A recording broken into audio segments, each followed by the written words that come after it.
dengan adanya kejadian Al-Zaitun, ini penting perlu kami sampaikan bahwa pemerintah Provinsi Jawa Barat besok hari Senin akan menyikapi tentang kejadian yang ada di Zaitun.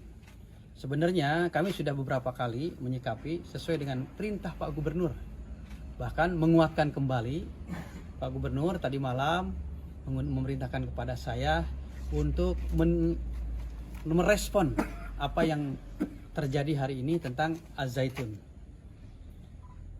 Kemarin juga saya sudah ke situ dan itu juga salah satu tugas, dan sekarang ada tugas kembali untuk merespon harus bagaimana pemerintah Provinsi Jawa Barat menyikapi masalah Al-Zaitun.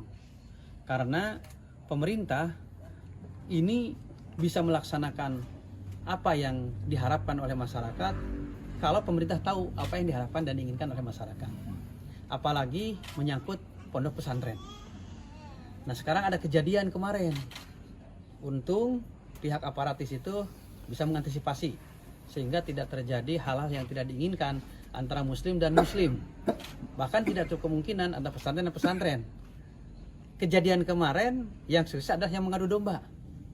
Yang rugi pihak Al-Zaitun, yang rugi pihak masyarakat kalau terjadi hal yang tidak diinginkan. Nah, khusus kami sebagai komunitas pondok pesantren, tolong mari kita jaga citra pondok pesantren. Sehingga jangan sampai citra pondok pesantren ini rusak gara-gara berita yang tidak pasti, ataupun gara-gara fitnah, ataupun gara-gara kejadian di pesantren itu sendiri yang tidak sesuai dengan norma agama dan norma dari agama. Jadi internal pesantren harus menjaga citra pesantren, masyarakat pun harus menjaga pesantren. Pesantren ini sebagai tempat penggemblengan anak-anak dan penguatan akidah, penguatan amaliyah.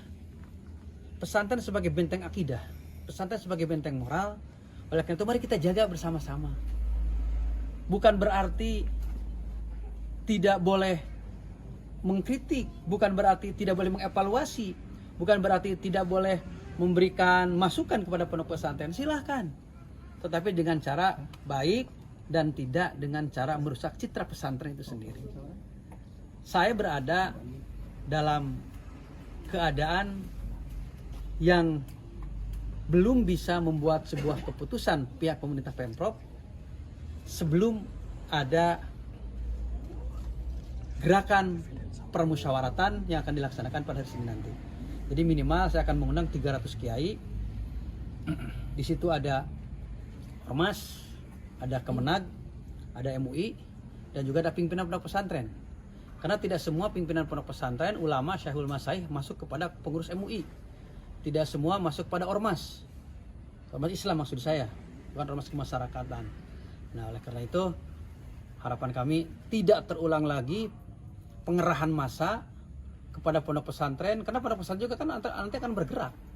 Mereka juga tidak mau terjadi hal yang tidak diinginkan untuk menjaga citra dari pondok pesantren, dalam pesantren juga bergerak. Ya seperti itu ada. Jadi hentikan gerakan-gerakan itu, percayakan terhadap pemerintah. Pemerintah insya Allah akan sebijaksana mungkin, sesuai dengan norma yang ada dan sesuai dengan normatif yang ada. Jadi pemerintah membuat sebuah keputusan memakai dua payung hukum. Satu, payung hukum norma sosial kemasyarakatan. Yang kedua adalah normatif, legalitas formal yang dibuat oleh negara.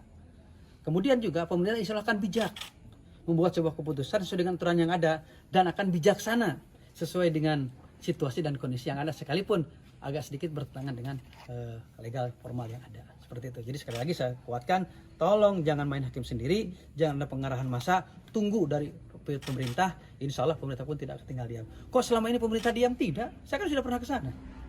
Kemenang sudah pernah ke sana, MUI sudah pernah ke sana. Maka hasil komunikasi kami akan kami rumuskan hari Senin para kiai.